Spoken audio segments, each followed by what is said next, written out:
Hello and welcome.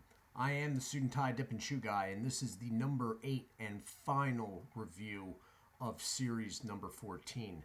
Series number 14 is Tough Guy, the regular Tough Guy line, as opposed to the Outlaw line that is made by Tough Guy.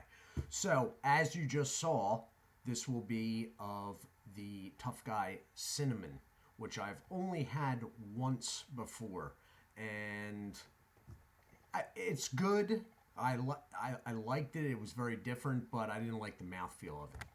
But let's take a look at the packaging. So you have the Tough Guy high gloss metal lid. It's got a thin raised boxed rim, a little thinner than the U.S. smokeless products. The letters of Tough Guy are raised, and since this is a new style can lid, the Tough Guy is also raised and holding a spittoon.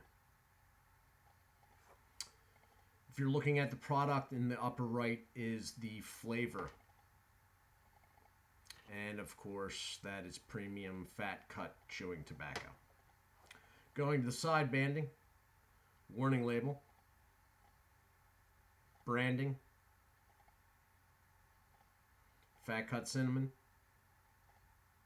barcode and manufacturer's information, which I will get back to. Then you have the Tough Guy and more premium chewing tobacco fat cut, surprise fat cut cinnamon, and then back to the warning label.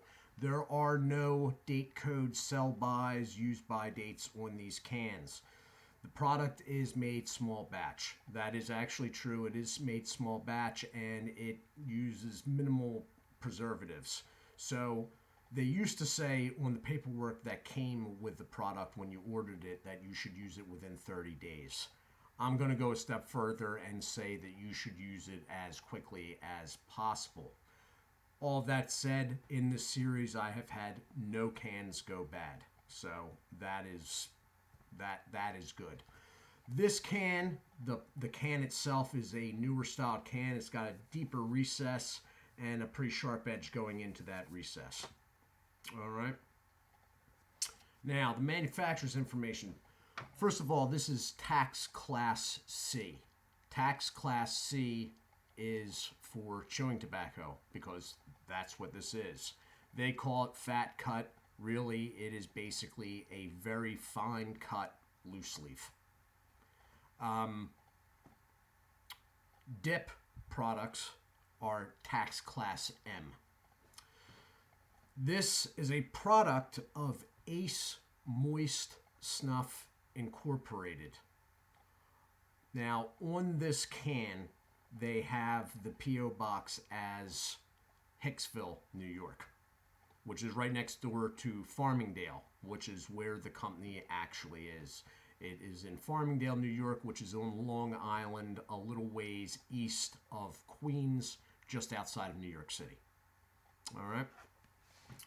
The product is 100% American tobacco. I'm going to cut into it here. And hopefully this lid cooperates. I had a major problem with that orange can earlier today, and I'm going to tell you the truth. I got so agitated with it, I ended up throwing it out. The can didn't even go into the collection, partly because I already have an orange can in the collection that will be at some point shown on here as what has been reviewed. Oh, that came off good. Excellent. So the product is very moist and very cinnamon-y. Cinnamony? I don't know if that's... you know what it reminds me of? It reminds me of, but I don't know if the candy actually has a smell to it. But it reminds me of... What were they called? Red Hots? Red Hots, I think they were. Used to come in a small cardboard box, sort of like Mike and Ike's come in. That's what the smell immediately pops into my head. It's not bad. In general, I am not against cinnamon. I mean, I don't go out of my way for it, but I don't have a problem with it. It's the mouthfeel of this stuff, which I will get into after the break. Again, we have tobacco stuck in where the lid went on. Although this lid came off pretty easy. You can see the moisture actually on the lid besides the tobacco. But see how that is not really stranded? It's not strands. It's leaf. It's leaf cut into really small pieces. The product in the can looks like that. There's a slight like reddish tinge to it, but it's pretty much dead on what you're seeing there. I'm going to take a pinch of this, and once you see what my fingers look like afterwards, you'll realize why I have to take a pause. So, man, this stuff is really wet. Is there water sitting in the bottom of this can? Darn close. Okay, so it pinches pretty good. Pinches real good. As far as the cut goes, pinching-wise, it's excellent. It's in the mouth that I have an issue with.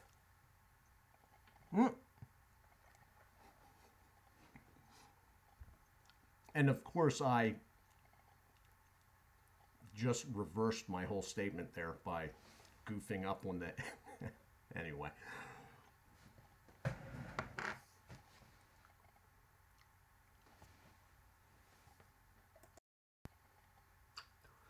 And I am back.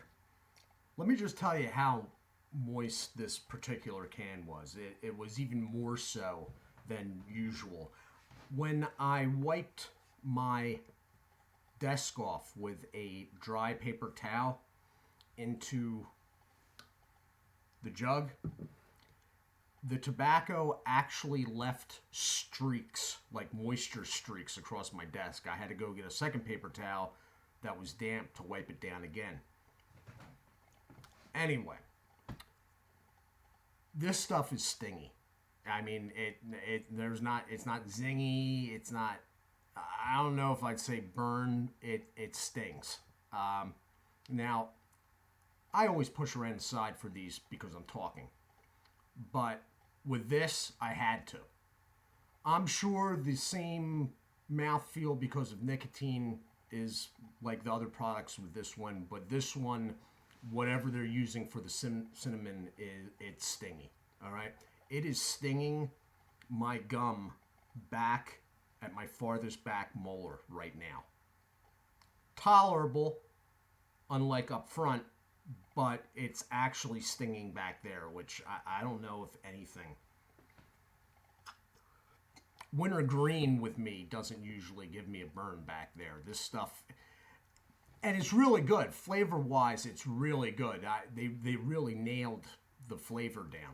It's a good flavor, but it is stingy. So, you know what, though? Guys that are looking for that or like the wintergreen burn, if you want to switch it up, this is going to give you a mouthfeel that you're probably, some of you look for. I know wintergreen guys sometimes like that burn. I don't, but I'm not a big fan of wintergreen just for that reason. But if you're looking for a sort of loud mouthfeel, then this could be a switch up for you. So the nicotine's there. I feel an uptick already. And I'm going to tell you the truth, guys. I am running on empty.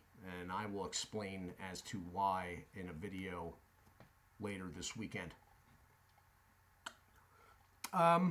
So the nicotine's there, and the product looks good, okay? It's aesthetically appealing. I don't like the name, Tough Guy. It's sort of like, it's just gimmicky to me. But it's a good-looking product. I mean, the gloss can, the metal, you know, the can itself is sort of nondescript, but it's not, doesn't strike you as generic either.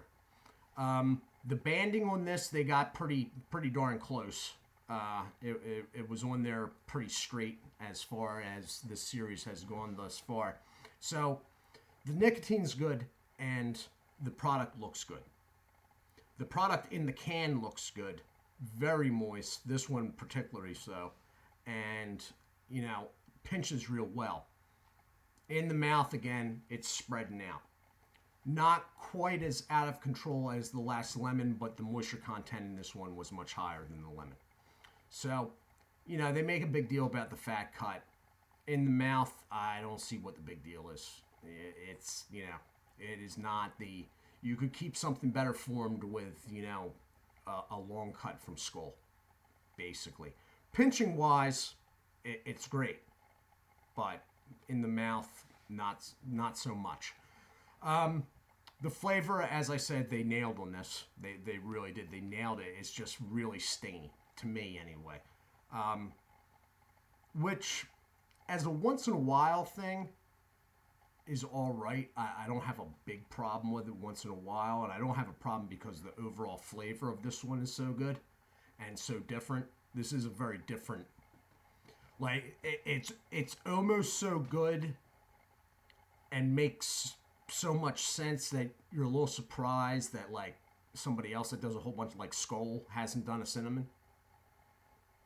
But all in all, it's very different. It's a nice change. I mean, I could never dip this on a daily basis, but it's an interesting mouthfeel flavor. I just can't hold it up front. I was trying to get it around the side almost immediately once I hit the pause button. Spits well, juices up, but with the way the mouthfeel is, it's going to juice up. I mean, you could be dehydrated and this is going to juice up. It's just the way it feels in the mouth. So this has been, I'm trying to think if I'm forgetting anything. I think that about covers it, right? This has been the review of Tough Guy Cinnamon. It's got a stingy, burny mouthfeel with a really good flavor. So I'm thinking if you're a guy that likes that with winter greens and whatnot, you may want to give it a try because it would definitely switch things up for you. Quality product, there's not much to complain about with this one. They got the band right on this can, and, the can lid came off. So, really, this is thumbs up on this one. Which this one was the one out of the series that I was pretty sure wasn't going to do well. So, again, I am wrong. I stand corrected. I am the Suit&Tie Dip&ChewGuy. It's 20 after 1 in the morning, and I just got in and got showered about 45 minutes ago. So I have not been online, okay? I do not use smartphones. So the computer is my only access to the internet, and thus I have not been online today, and I do not know if I've gotten any subscriber notifications. When I upload this, I will see them, and I will catch you in tomorrow's video. Tomorrow I will be doing a wrap-up for this series, and I will be doing a dry snuff review. Anyway, do check out Berg's Dip Reviews, Dirty Pat Walsh, Wayside Lee 83, Snuff Strings, Real Talk Studios, No Bluff Buff, and snoozefreak.com, the channel here on YouTube. It is a German channel, but if you ask him a snooze question, he will get back to you in the comment section in English. Guys, I do hope everyone is well. Do take care of yourselves, and God bless.